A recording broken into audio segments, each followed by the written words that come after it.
Diskusi serius antara DPR dan pemerintah tengah dilakukan guna mengesahkan RUU ASN sebagai langkah konkret untuk mengatasi penghapusan status honorer.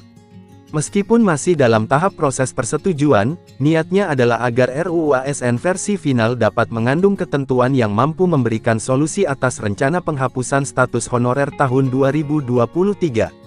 Dalam konteks ini, honorer diharapkan akan mendapatkan kenaikan status. Ketua Komisi 2 DPR RI, Doli, dengan tegas menyatakan bahwa RUU ASN akan segera diresmikan begitu proses pembahasan selesai dan hanya tinggal menanti jadwal sidang untuk pengesahan. Lebih lanjut, Doli menegaskan bahwa tidak akan terjadi pemutusan hubungan kerja PHK massal terkait penghapusan honorer pada tahun 2023. Melalui upaya revisi UU ASN, DPR dan pemerintah berharap mampu menghasilkan regulasi yang adil dan melindungi berbagai jenis pekerjaan, termasuk honorer, P3K, dan ASN. Intinya adalah pertama tidak akan ada pemberhentian tenaga honorer. Yang kedua adalah tidak akan ada penurunan tingkat kesejahteraan atau salari dari tenaga honorer yang selama ini mereka terima.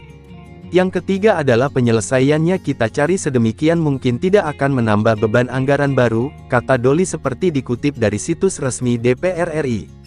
Dari informasi yang dirilis oleh situs resmi menpan.go.id, Deputi Bidang SDM Aparatur Kementerian PANRB, Alex Denny, menjelaskan bahwa revisi UU ASN memiliki tujuan untuk memberikan fleksibilitas dalam lingkungan kerja PNS.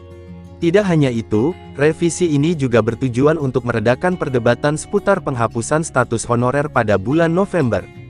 Sebelumnya, beredar berita tentang potensi pemutusan hubungan kerja bagi 2,3 juta pegawai akibat dari rencana penghapusan massal status honorer.